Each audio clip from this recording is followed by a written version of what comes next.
वंदेहम श्री गुरु श्रीयुतपद कमलम श्री गुरु वैष्णवांसच श्री रूपम सगृजातम सहगण रघुनाथान्वितम तम संजीवम शावदीतम शावधूतम परिजन सहित कृष्ण चैतन्य देवम श्री राधा कृष्ण पादान सहगण ललिता श्री विशाखान्विताश्च ओम अज्ञानतिम्रान्धस्य ज्ञानञ्जना शलाकया चक्षुरुन्मीलितं येन तस्मै श्री गुरुवे नमः। वाञ्छाकल्पतरुभ्यश्च कृपा सिन्धुभ्य एव च पतितानां पावनेभ्यो वैष्णवेभ्यो नमो नमः। गुरुवे गौरचंद्राय राधिकाय सदालयाय कृष्णाय कृष्ण भक्ताय तद्भक्ताय नमो नमः। नित्यानंद नमस्तुभ्यं प्रेमानंद प्रदायिने कलोकल्मषनाशाय जहन्मापते नमः। नमो महावदन्याय कृष्ण प्रेम प्रदायते कृष्णाय कृष्ण चैतन्य नामने गौरतिस्वे नमः। हे कृष्ण करुणा सिंधु दीन बंधो जगतपते गोपेश गोपिका कांत राधा कांत नमस्तुते। तप्त कांचन गौरांगी राधे वृंदावनेश्वरी वृषभानुसुते देवी प्रणमामि हरिप्रिये। वृंदाय तुलसी दिव्य प्रियाय केशवच कृष्ण भक्ति प्रदे देवी सत्यवते नमो नमः। श्री कृष्ण चैतन्य प्रभु नित्यानंद श्री अद्वैत गदाधर शिवासादि गौर भक्त वृंद। हरे कृष्ण कृष्ण कृष्ण हरे हरे हरे राम राम राम हरे हरे। सर्वप्रथम मैं अपने गुरुदेव ओम विष्णुपाद अष्टोत्तर सत श्री श्रीमद् भक्ति वेदांत श्रीधर गोस्वामी महाराज जी के चरणों में अनंत कोटि दंडवत प्रणाम करती हूँ। तत्पश्चात उपस्थित सभी वैष्णव वैष्णवी को मेरा दंडवत प्रणाम।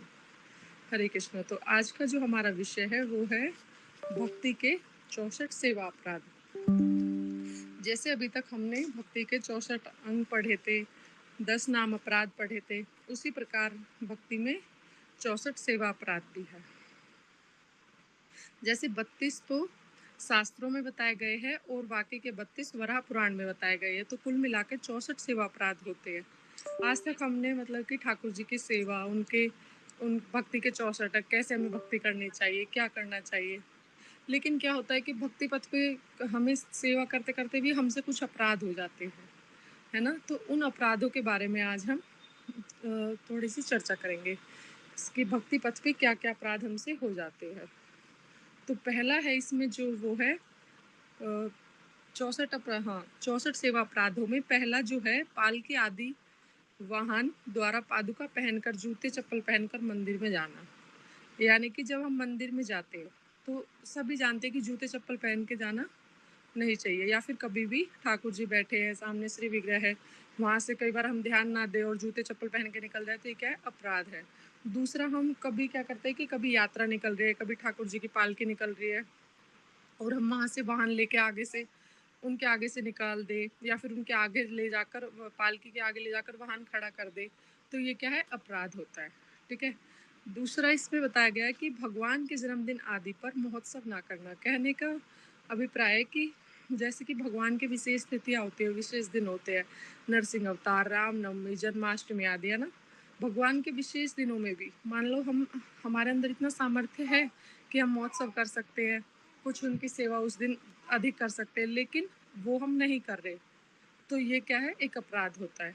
तीसरा है श्री विग्रह को प्रणाम ना करना भी अपराध है। ये तो हम सभी जानते हैं कि यदि हमारे घर में कोई बड़ा है या हमारे माता पिता है, कोई भी है, तो हम उन्हें देखकर प्रणाम करेंगे ही। तो उसी प्रकार जब भी हमारे सामने श्री विग्रह होते हैं या हम उनके सामने जाते हैं तो हमें क्या करना है, प्रणाम करना चाहिए। चौथा है श्री विग्रह के सामने एक हाथ से प्रणाम करना। कहने का अर्थ है कि जब आजकल क्या करते हैं बच्चे हैं जो, या फिर हम भी कभी कभी हमसे गलती हो जाती है कि हम श्री विग्रह को एक हाथ से प्रणाम कर देते हैं, एक हाथ से प्रणाम कर देते, या माता पिता को, किसी को भी थोड़ा सा झुके एक हाथ से प्रणाम कर देते, तो ये क्या है, अपराध है। हमें दोनों हाथों से और अच्छे से प्रणाम करना चाहिए, है ना। पांचवा है श्री विग्रह के सामने गोल गोल घूमना। जैसे कि बहुत से लोग क्या करते हैं कि एक ही स्थान पर गोल गोल घूम रहे हैं कि हाँ परिक्रमा हो गई, तो ऐसा नहीं करना है ना। अच्छे से परिक्रमा देनी है, एक ही स्थान पर गोल गोल नहीं घूमना है। फिर आता है कि श्री विग्रह के सामने पैर फैलाकर बैठना, तो ये भी एक अपराध है। यदि जैसे कि हमारे सामने कोई भी बड़ा बैठा है हमारे गुरुवर्ग बैठे हैं, है ना, या श्री विग्रह है हमारे घर में है या मंदिर में है और हम उनके सामने पैर फैलाकर बैठते हैं, तो ये अच्छा नहीं है ना। इसलिए हमें क्या करना है, कभी भी श्री विग्रह के सामने, या हम करते हैं घर में भी, अगर हमारा कोई बड़ा आया है या कोई गेस्ट आए तो क्या हम कभी उनके सामने पैर फैलाकर बैठते हैं? नहीं। तो हमें ये विशेष ध्यान रखना है कैसे हमें उठना है, कैसे हमें बैठना है श्री विग्रह के सामने। उसके बाद में आता है श्री विग्रह के सामने हाथ द्वारा घुटनों को बांध करके बैठना, यानी कि कई बार हम ऐसे हाथों से ऐसे बैठ जाते हैं ना घुटनों को बांध कर, तो ऐसे हमें नहीं बैठना चाहिए, ये भी एक अपराध है। फिर आता है श्री विग्रह के सामने शयन करना, यानी कि श्री विग्रह सामने ठाकुर जी के पट खुले हुए हैं और हम क्या कर रहे हैं, वहाँ सो गए, तो ऐसा नहीं करना, ये भी एक अपराध होता है। क्योंकि यदि हमारे घर में कोई भी आएगा या फिर कोई भी हमारे सामने बैठा है और उनके सामने हम सो जाए तो अच्छा लगेगा? नहीं लगेगा ना। तो ये हमें ध्यान रखना है, श्री विग्रह को सिर्फ एक मूर्ति या ऐसा नहीं समझना कि हाँ बस है, उनको हमेशा अच्छे से ट्रीट करना, उनको अच्छा, क्योंकि वो जो है भगवान है, सर्वव्यापक है, सब जगह है, तो हमें विशेष चीज़ों का ध्यान रखना चाहिए कि कैसे उनके सामने उठना है, बैठना है, कैसे उनके सामने, जैसे हम सभी को ट्रीट करते हैं मतलब उसी प्रकार उन्हें हमें ट्रीट करना चाहिए, ठीक है। तो श्री विग्रह के सामने हमें कभी भी सोना नहीं चाहिए। फिर आता है श्री विग्रह के सामने भोजन करना भी एक अपराध है, ठीक है। वहीं पे हम खा रहे हैं, सामने मंदिर के पट को ले झूठा कर रहे हैं, उचिष्ट हमारा गिर रहा है मंदिर में या फिर उनके श्री विग्रह के सामने, तो ये भी एक अपराध है। 10वां आता है श्री विग्रह के सामने झूठ बोलना, यानी कि जो जो जो मतलब सब जानते हैं, सर्वव्यापक है, हर जगह है, हर स्थान पे है, यदि हम वो सामने बैठे हैं और हम झूठ बोल रहे हैं तो क्या ये अपराध है? वो सामने भी ना बैठे हो फिर भी हमें झूठ तो मतलब कभी बोलना ही नहीं चाहिए, कोशिश करना चाहिए कि हम ऐसा झूठ हमें कभी बोलना ही ना पड़े। फिर आता है श्री विग्रह के सामने जोर जोर से बातें करना, ये भी एक अपराध है। जैसे कि हमारे सामने अगर कोई है और हम ऊंची आवाज में बात करें तो वो भी अच्छा नहीं लगता ना, तो वही हमें ध्यान रखना है कि श्री विग्रह के सामने भी हमें ऊंची आवाज में बात नहीं करनी है। फिर आता है हरी कथा छोड़कर दूसरी बातें करना, जो कि हम विशेष कर करते हैं, मतलब कि हम जहाँ भी बैठेंगे हरी कथा, तो जब हमसे कहा जाएगा ना कि हाँ हरि नाम कीजिए, हरी कथा कीजिए, तो हमारे ध्यान में आता है कि हाँ हरी कथा कर लेते हैं, है ना। वरना क्या करते हैं, हम बैठते ही इधर उधर की बातें करने लगते हैं, ठीक है। तो इन चीज़ों का हमें विशेष ध्यान रखना चाहिए। श्री विग्रह के सामने रोना, यानी कि श्री विग्रह के सामने, हाँ यदि हमें हमारे क्या है प्रेम से आंसू आ गए तो बात अलग है, लेकिन उनके सामने रोना, है ना। फिर है श्री विग्रह के सामने कलेश करना, वही कि श्री विग्रह के सामने कलेश भी नहीं करना चाहिए, यानी कि शौक प्रकट नहीं करना चाहिए हमें किसी भी प्रकार का, क्योंकि श्री विग्रह है, हमें हमेशा उनके सामने आनंद में रहना चाहिए ना, भक्ति में रहना चाहिए, प्रीतिपूर्वक रहना चाहिए। फिर आता है श्री विग्रह के सामने किसी पर शासन करना, हमें किसी पर शासन भी नहीं करना है, क्योंकि जहाँ पर सबसे बड़े भगवान बैठे हैं, सबसे बड़े बैठे हैं, गुरु वर्ग बैठे हैं हमारे, उनके सामने हम किसी पर शासन क्यों करें, आवश्यकता नहीं है ना। शिव विग्रह के सामने किसी के प्रति कठोर वचन बोलना, किसी को भी हमें कठोर वचन नहीं बोलने चाहिए। फिर आता है श्री विग्रह के सामने किसी की निंदा करना, जो कि विशेषकर हमसे यह अपराध होता ही होता है। हम अनजाने में भी कई बार हम किसी ना किसी की निंदा कर ही देते हैं, जैसे कि ये देखो कुछ लोग ऐसे कर रहे हैं, कुछ लोग वैसे कर रहे हैं, या आजकल ऐसे करते हैं। हमें किसी से कोई इस तरह से मतलब नहीं रखना चाहिए कि कोई कुछ भी कर रहा है ना, तो हमें किसी की निंदा नहीं करनी है। जिसका जितना अधिकार है वो उस हिसाब से अपना सेवा कर रहा है, या है ना, हमें बार बार किसी की ऐसे निंदा करना भी एक अपराध है, ठीक है। तो श्री विग्रह के सामने खासकर हमें ये बात का ध्यान रखना है कि हमें किसी की भी निंदा नहीं करनी। श्री विग्रह के सामने दूसरों की प्रशंसा करना भी एक अपराध है, यानी कि भगवान जी सामने हैं तो हम उनकी ही प्रशंसा करें ना, उनकी गुण लीलाओं को जाने, क्यों हमें इतना समय क्यों है कि हम दूसरों की प्रशंसा कर रहे हैं उनके आगे बैठ के ना, तो ये भी एक अपराध है। श्री विग्रह के सामने अश्लील बातें करना, जैसे लज्जाजनक बातें करना, ये भी एक अपराध है। श्री विग्रह के सामने निम्न वायु परित्याग करना, जैसे किसी के पेट में गैस वगैरह हो जाते कई बार, तो हमें इस बात का ध्यान रखना है कि श्री विग्रह के सामने या मंदिर में या ऐसी जगह पे हमें ये नहीं करना चाहिए, है ना। श्री विग्रह के सामने श्री गुरु के अतिरिक्त अन्य किसी को प्रणाम करना, इसमें क्या कह रहे हैं कि अगर ठाकुर जी है उनके सामने हमें और किसी को भी सिर्फ एक गुरु को छोड़ के गुरु को हम प्रणाम कर सकते हैं, क्योंकि उन्होंने ही हमें सब चीज़ों के सब विषयों के बारे में ज्ञान दिया है ना, तो उनको हमें प्रणाम करना चाहिए, उसके अलावा हमें किसी को भी प्रणाम नहीं करना है, ठीक है।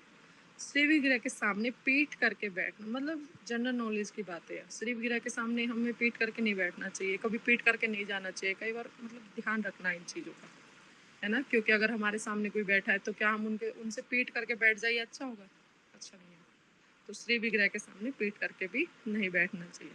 श्री विग्रह के सामने पान एवं तंबाकू खाना, ये भी एक अपराध है। तो ऐसी नशीले पदार्थों से हमें दूर रहना चाहिए, ठीक है। अपवित्र या उचित शरीर से श्री विग्रह को प्रणाम करना, वंदना करना। जैसे हम क्या करते, कई बार प्रसाद पाया, हमारे कपड़ों पे वो गिर गया, उसके बाद हम ऐसे ही सेवा में लग गए, हमारा कोई ध्यान ही नहीं है, हमारे कपड़े जो है अपवित्र हो गए, है ना। तो हमें पवित्रता का ध्यान रखना है, ठीक है। उसके बाद में आता है लोम वाला कंबल ओढ़कर सेवा कार्य आदि करना। जैसे कि कंबल या चादर ओढ़ते हैं हम सर्दियों में, सोचते हैं कि एक कपड़े से काम नहीं चल रहा, 2 पहन लिए, 3 पहन लिए, फिर उसके ऊपर भी कंबल ओढ़ लिया, फिर हम सेवा कर रहे हैं। तो ये हमें नहीं करना, क्योंकि कई बार क्या होता है, कंबल जो बने होते हैं ना, वो कई बार पशुओं के इनसे चमड़ी से, इनसे भी बहुत ज़्यादा कई बार बने होते हैं, जो कि अपवित्र है ना। तो हमें ध्यान रखना है कि किस तरह के वस्त्र हमें पहनने चाहिए, किस तरह के नहीं, है ना। तो लोम वाला कंबल ओढ़कर कभी भी हमें सेवा आदि कार्य नहीं करने हैं। फिर आता है सामर्थ्य रहने पर भी थोड़े से उपचारों से, या थोड़े से अर्थ कहने का आता है सेवा कार्य या पूजा उत्सव आदि करना। कहने का अर्थ है कि हम सामर्थ्यवान हैं, लेकिन फिर भी क्या कर रहे हैं हम, थोड़ा सा कुछ कर दिया, जैसे हाँ बस मिठाई, ठाकुर जी का जन्माष्टमी है, ठाकुर जी की कुछ विशेष तिथि है, हाँ बस मिठाई बांट दी, हो गया, ऐसा नहीं करना है हमें ना। जितना हमारे अंदर सामर्थ्य है उतना हमें ठाकुर जी के लिए सेवा में करना है ना, ताकि उन्हें भी अच्छा लगे। जैसे कि हम हैं, मोस्टली हमारा बर्थडे है या कुछ भी है या किसी का भी घर में है, और हम उसे बस विश कर दिया, हो गया, उसको कुछ, है ना, तो वो गलत है ना। तो हमें ध्यान रखना है कि कैसे उनको उनको प्रसन्न करना है, भगवान की प्रसन्नता के लिए हमें कार्य करना है। उसके बाद में आता है भगवान को ना निवेदित की गई वस्तुओं को ग्रहण करना। जैसे कि हमें ध्यान रखना है कि भगवान के लिए हमेशा क्या करना है, अग्रभाग निकाला, ठीक है। कोई भी वस्तु आई पहले भगवान को निवेदन करनी है, ठीक है। जैसे कि हम क्या करते हैं कई बार कि अभी भगवान के लिए निकाल लेते हैं, इनको बाद में भोग लगा देंगे और सबको पहले दे दिया, तो ऐसे नहीं करना, ये भी एक अपराध होता है। उसके बाद में आते हैं ऋतु तथा समय के हिसाब से प्राप्त फल या द्रव्य भगवान को भोग ना देना। जैसे कि गर्मी का मौसम है, तो उनको जो ऋतु के हिसाब से जो चल रहा है, जैसे कि फल चल रहा है, आम चलता है गर्मियों में ना, तो भगवान को आम नहीं देना। या फिर द्रव्य पदार्थ जैसे जूस वगैरह, नॉर्मली हम भी ऐसा करते हैं कि बहुत ज़्यादा गर्मी है तो ठंडी ठंडी चीज़ें पियेंगे, जूस पियेंगे, ये सब करेंगे ना। तो हमें वैसे ही भगवान की सेवा करनी है। फिर आता है संग्रहित द्रव्यों का प्रथम भाग किसी दूसरे को देकर शेष भाग भगवान को देना। जैसे वही जूस बनाया, कुछ चीज़ रखी हुई है, और पहले किसी को दे दिया, या बच्चे को दे दिया, या घर में कोई आया उसको दे दिया, उसके बाद में शेष भाग जो बचा वो हम भगवान को दे रहे हैं ना। तो ये भी एक अपराध है। पहले हमें क्या करना है, पहले हमें भगवान को भोग लगाना है, उसके पश्चात हमें किसी को देना है। फिर आता है श्री गुरु जी के आगे स्तव आदि कर मौन बैठे रहना, यानी कि या तो मुंह फुला के बैठे या चुप बैठे हैं गुरु जी के सामने, है ना, या भगवान जी के सामने। तो हमें ऐसा नहीं करना है। श्री गुरु जी के सामने अपनी प्रशंसा करते रहना, मतलब कि अपनी अपनी बड़ाई करे जा रहे हैं हम कि हाँ हमने ये किया, हमने ऐसे सेवा की, हमने ये करा, हमने वो किया। तो ये भी एक अपराध है, क्योंकि गुरु गुरु क्या है, सर्वदेवमय, उन्हें सब चीज पता है, कौन कितनी सेवा कर रहा है, कौन क्या करता है, कौन क्या नहीं करता, वो सब जानते हैं ना। तो हमें ऐसे नहीं करना है कि अपने अपने प्रशंसा में लगे हैं। बहुत से लोगों की मतलब ये है, आदत होती है कि पहले वो अपनी प्रशंसा करेंगे कि हमने ऐसे किया, हमें ऐसे किया। तो हमें इस चीज़ का विशेष ध्यान रखना चाहिए। फिर आता है देवताओं की निंदा करना। अब हम जान ही गए वैसे तो कि भगवान एक है, लेकिन बाकी सब देवी देवता है। सब क्या है, वैष्णवी है ना, भगवान की सेवा में लगे हैं। तो हमें क्या करना है, इस अपराध से हमें विशेष कर बचना है कि भगवान की मतलब कि देवी देवताओं की हमें निंदा नहीं करनी। हमसे ये बहुत बार हो जाता है कि जैसे हम शुरू में तो हो ही जाता है, जब हम दूसरों को समझाते हैं ना कि देवी देवताओं की पूजा मत करो, भगवान की करो, भगवान एक है ना, तो ये समझाने में तो विशेषकर हमसे ये अपराध बन जाता है। ये हमारे 10 अपराधों में भी आता है, 10 नाम अपराध है ना, उनमें भी आता है। तो हमें ये बात को क्या है, ध्यान रखना है कि हमसे कभी भी देवी देवताओं की निंदा हमसे ना हो, ये भी एक सेवा अपराध है। ठीक है, ये 32 अपराध है जो है ये हमारे शास्त्रों में है। उसके बाद बाकी के 32 सेवा अपराध क्या है, वराह पुराण में है। ठीक है, जैसे 33वां आता है अंधकार गृह में श्री विग्रह को स्पर्श करना। जैसे हम कभी भी, ये तो मतलब हम हमारे घर में मान लो किसी का रूम है, माता पिता का है या किसी हमारे भाई बहन का, तो हम क्या करते हैं, कभी भी अंधेरे में जाके या गेट अचानक से खोल के कभी उनसे बात करते हैं? नहीं। किसी का भी रूम है, हम पहले उसे खटखटाएंगे, लाइट ऑन करेंगे, तभी बात करेंगे। उसी प्रकार हमें श्री विग्रह का भी ध्यान रखना है, उसी प्रकार हमें मंदिर का भी ध्यान रखना है कि कभी भी हमें अंधेरे में जाके ऐसे ही नहीं कि हाँ लड्डू ठाकुर जी है, ठीक है, बस एक मूर्ति समान समझा, हाँ सुला दिया, उठा दिया, नहीं। हमेशा हमें इस चीज़ का ध्यान रखना है। यदि अगर वो सिर्फ एक मूर्ति मात्र होती, तो जो हमने जैसे हमने सुना है साक्षी गोपाल जी थे, वो क्या कर रहे थे, चलते भी थे, बोलते भी थे, है ना। तो हमें सिर्फ मूर्ति नहीं समझना श्री विग्रह को, वो भगवान है ना। तो हमें इन चीज़ों का विशेष ध्यान रखना है कि ऐसे ही अंधेरे में जाके कभी भी अंधकार गृह में जाके क्या करना है, श्री विग्रह को स्पर्श नहीं करना। ठीक है, फिर आता है बिना ताली बजाए मंदिर का द्वार खोलना। वही है, इसमें भी यही बात कही है कि बिना खटखटाए जब हम किसी का गेट ओपन नहीं करते, किसी के घर में नहीं जाते, हमेशा क्या करेंगे, पहले खटखटाएंगे ना। उसी प्रकार हमें मंदिर से पहले, मंदिर के पट खोलने से पहले या मंदिर में जाने से पहले क्या करना है, ताली बजानी है। ठीक है, उसके बाद जाना है। फिर आता है विधि का उल्लंघन कर स्वेच्छता से श्री विग्रह की सेवा करना गलत है। यानी कि हम विधि को मान ही नहीं रहे कि कुछ विधि होती है, कुछ हम क्या कर रहे हैं कि सीधा जा रहे हैं और बस अपने मन से जो मन में आया उस प्रकार से हम इनकी सेवा कर रहे हैं, तो ये भी क्या है, गलत है ना। तो इस बात का हमें ध्यान रखना है। फिर आता है कुत्ते के द्वारा देखा गया भोजन श्री भगवान को निवेदन करना। यानी कि पहले के, देखो इस चीज में ना, तो आजकल बहुत ज्यादा हो रहा है, जैसे सब भी घर में मान लो कुत्तों को रखते ही है। ठीक है, और फिर कुत्ते रखते हैं तो वो क्या करते हैं कि किचन तक चले जाते हैं और उसके बाद में जो भोग बन रहा है ना, उसको वो देख लेते हैं। और अगर उन्होंने देख लिया तो उनको उसको देखते ही, भोजन को देखते ही तुरंत क्या होगा, उनको लार आने लगती है ना। तो फिर वो क्या हो गया, भोजन वो अपवित्र हो जाता है। तो लेकिन जो पहले के लोग होते थे क्या करते थे, कुत्तों को हमेशा घर से बाहर रखते थे। हाँ, उनका सम्मान करो, ठीक है, उनको सब चीज दो, लेकिन क्या है, थोड़ा सा हमें विशेष ध्यान रखना चाहिए यदि हमारे घर में ठाकुर जी है तो, है ना। तो वही करना है,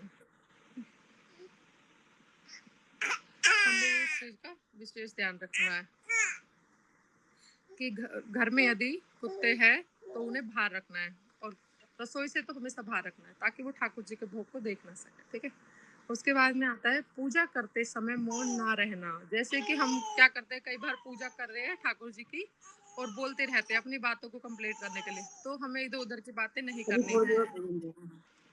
ठीक है, हरे कृष्णा। माइक ऑफ कर लीजिए, किसका माइक ऑन है, डिस्टरबेंस हो रही है। ठीक है, उसके बाद में आता है बिना दांत धोए पूजा करना। फिर आता है अयोग्य या अनियुक्त पुष्पों से पूजा करना। यानी कि जो पुष्प बासे हो चुके हैं, है ना, ताजे पुष्प नहीं है, या फिर किसी में से सुगंध नहीं आ रही, तो इस तरह के पुष्पों से हमें कभी भी ठाकुर जी की पूजा नहीं करनी है। उसके बाद आता है स्त्री संभोग करके पूजा करना। तो इस चीज का हमें विशेष ध्यान रखना है। तो 41वां, इसमें रस वाला स्त्री को स्पर्श कर पूजा करना। यानी कि हमें थोड़ा सा ये ध्यान रखना चाहिए कि माता, हमारे घर में माता या बहनें हैं, अगर वो रसोला अवस्था में है तो हमें ये ध्यान रखना चाहिए कि उनको स्पर्श ना हो, है ना। जो भी मतलब कि घर में पूजा करेगा वो ये कोशिश करे कि उनका स्पर्श ना हो उनसे, और उन्हें तो मतलब कि जो रस वाला स्त्री है उसको तो सेवा करनी ही नहीं है ठाकुर जी के उस समय पे। उसके बाद में इसमें आता है सबका स्पर्श कर पूजा करना। यानी कि सब है ना, यदि हमने उसका स्पर्श किया है तो उसके बाद भी हमें पहले पवित्र अवस्था में होना है ना। तिलक नहाना है, तिलक लगाना है, आचमन करना है, उसके पश्चात ही हम पूजा करें कभी भी। इस चीज़ का हमें ध्यान रखना है। फिर इसमें आता है 43 रक्त वर्ण, नील वर्ण, बिना धुले या किसी दूसरे के द्वारा व्यवहार किए हुए वस्त्रों से पूजा करना। इसका अर्थ है कि रक्त वर्ण यानी कि लाल या नीले, बिना धुले या किसी दूसरे के द्वारा व्यवहार। जैसे कि कई बार हम क्या करते हैं कि बहने बहने आपस में या भाई-भाई है तो क्या करेंगे, एक-दूसरे के वस्त्र पहन लेंगे। उसने व्यवहार किए और फिर हमने पहन लिए। तो वो हमें नहीं करना है। बिना धुले हुए वस्त्रों को हमें पूजा में नहीं पहनना है। ठीक है? तो इस पवित्रता का हमें थोड़ा विशेष ध्यान रखना है। उसके बाद आता है किसी मृत व्यक्ति का दर्शन करके पूजा करना। यानी कि जैसे हम कहीं जा रहे हैं और वहाँ से कोई डेड बॉडी वग़ैरह निकल रही है ना? वो मृत व्यक्ति का हमने दर्शन किया और उसके बाद आके हमने पूजा कर ली। तो ऐसे नहीं करना है, क्योंकि ये भी एक अपराध होता है। फिर आता है क्रोध करके श्री विग्रह को स्पर्श या पूजा करना। मतलब कि जो पुजारी है, कोशिश करे कि वो क्रोध से थोड़ा दूर रहे, लेकिन अगर ऐसा नहीं होता, क्रोध किसी न किसी मतलब बात पे क्रोध आ ही जाता है, तो क्या करना है, हमें उस समय पूजा नहीं करनी है, थोड़ा पहले अपने आप को शांत करना है। ऐसा नहीं कि हम क्रोध में हैं और ठाकुर जी की सेवा कर रहे हैं, उसी क्रोध अंदर से क्रोध आ रहा है, उसी में ही हम, तो हमें क्या करना है, क्रोध करके कभी भी श्री विग्रह की पूजा नहीं करनी है, उनको कभी भी स्पर्श नहीं करना है। उसके बाद आता है शमशान से आकर पूजा करना। जैसे हम शमशान में गए और वहाँ से आके हम पूजा करने लगे, तो ऐसा नहीं करना। अपवित्र अवस्था का हमें ध्यान रखना है, ठीक है? ये भी एक अपराध होता है। फिर आता है शरीर में तेल लगाकर श्री विग्रह को स्पर्श या उनकी सेवा करना। जैसे कि क्या करते हैं, हम कई बार नहाते हैं और उसके बाद में शरीर में तेल लगा लेंगे, है ना? तो उससे क्या होगा, जैसे एक हाथी होता है ना, वो नहाएगा, धोएगा, उसके बाद में आकर जहाँ उसे कीचड़ दिखता है, उसको अपने ऊपर फेंक लेता है, तो वो उसके समान है। तो कभी भी तेल लगाकर हमें क्या करना है, पूजा नहीं करनी है, श्री विग्रह को स्पर्श नहीं करना है। उसके बाद आता है एरेंड पत्ते से लाए गए फूलों द्वारा पूजा करना। एक रेंड का मतलब बड़े-बड़े पत्ते होते हैं उसके, तो उसमें कई बार क्या करते हैं, जो फूल बेचते हैं ना, वो बड़े-बड़े पत्तों में उन फूलों को रख लेंगे और फिर बेचेंगे। तो जो ये रेंड है, ये क्या है, निषेध है। जैसे लहसुन प्याज निषेध होता है ना, उसी तरह ये भक्ति में निषेध है ना? तो ये पूजा अर्चना में हम इसका इस्तेमाल नहीं कर सकते, ऐसे फूलों का, जो मतलब कि रेंड के पत्ते में रखा हुआ, तो हमें ध्यान देना है।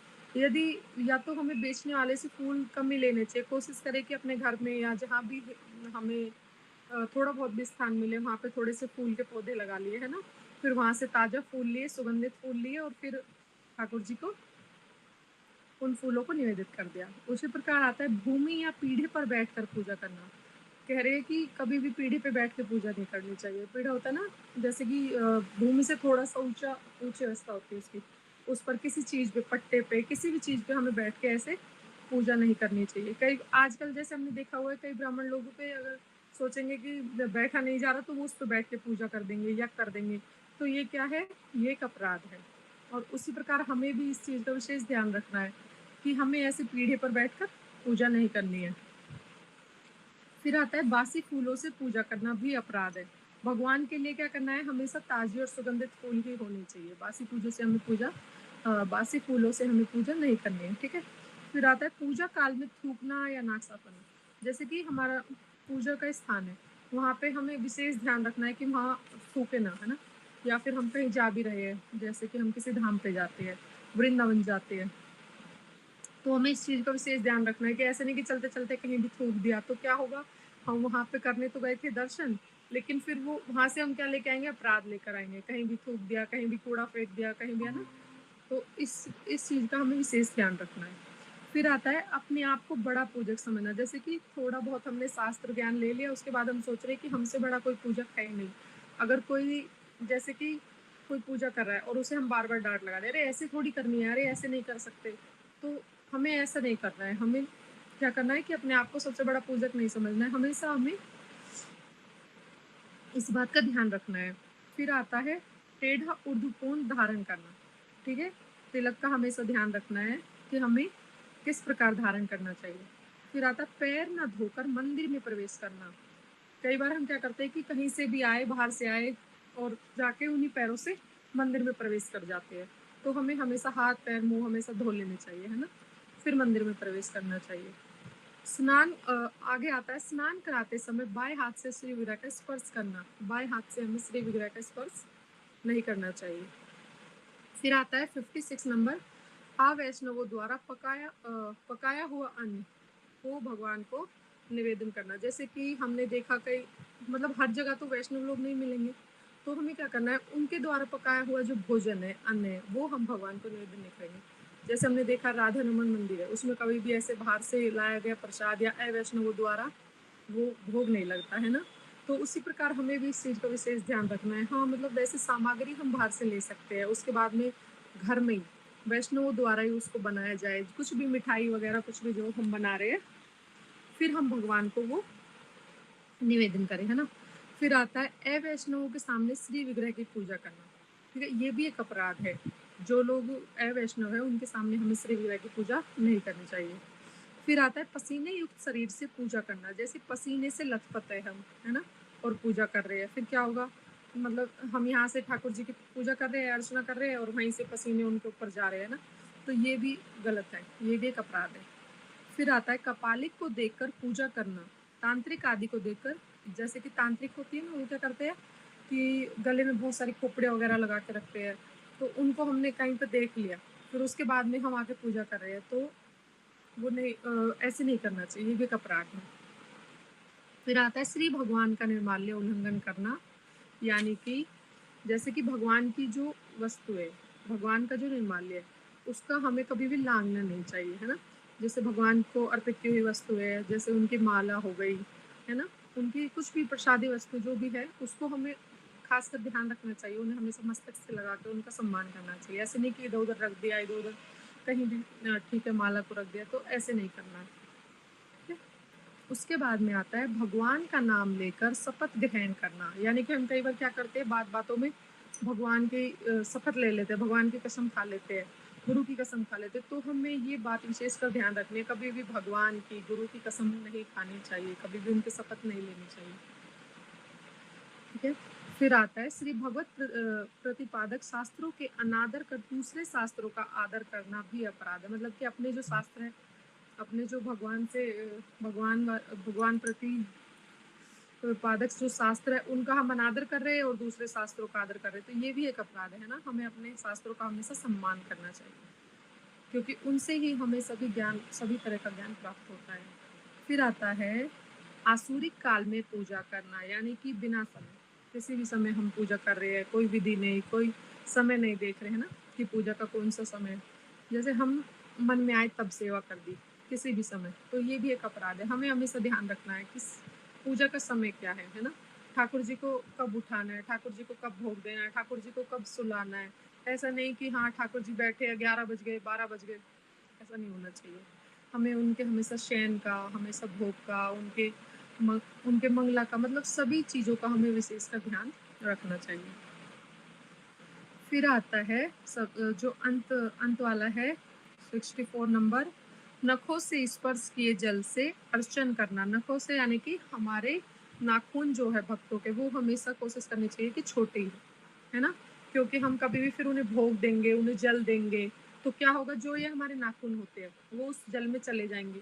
दाल डाल रहे हैं मान लो भोग के लिए, दाल में वो नाखून चले गए, है ना? कुछ भी चीज़, हम कुछ भी सामग्री में अगर हमारे नाखून स्पर्श हो जाते हैं तो क्या है, वो अपवित्र हो जाते हैं, फिर उसे हमें फेंकना होता है, फिर हमें दोबारा भोग बना के दोबारा दूसरा भोग अर्पित करना होता है ना? तो हमेशा भक्तों को क्या ध्यान रखना है कि उनके नाखून हमेशा छोटे हो, जिससे कि वो ना कभी जल को, ना कभी भोजन को, जो भी हमें भगवान को निवेदित करनी है वस्तुएं, वो कभी नाखून से स्पर्श ना हो। इस चीज़ का हमें विशेष ध्यान रखना है, ठीक है? तो इस प्रकार हमारे जो है ये भक्ति के 64 सेवा अपराध है। जैसे हमारे भक्ति के 64 अंग होते हैं ना, कि जो हमें पालन करने चाहिए, उसी प्रकार ये 64 अपराध होते हैं कि हमें इनका ध्यान रखना चाहिए कि ये अपराध हमसे ना हो, ठीक है? तो इस चीज़ का हमें विशेष ध्यान रखना चाहिए। हरे कृष्णा। इतना ही कह के मैं अपनी वाणी को विराम देती हूँ। वांछा कल्पतरुभ्यश्च कृपा सिन्धुभ्यश्च पतितानां पावनेभ्यो वैष्णवेभ्यो नमो नमः।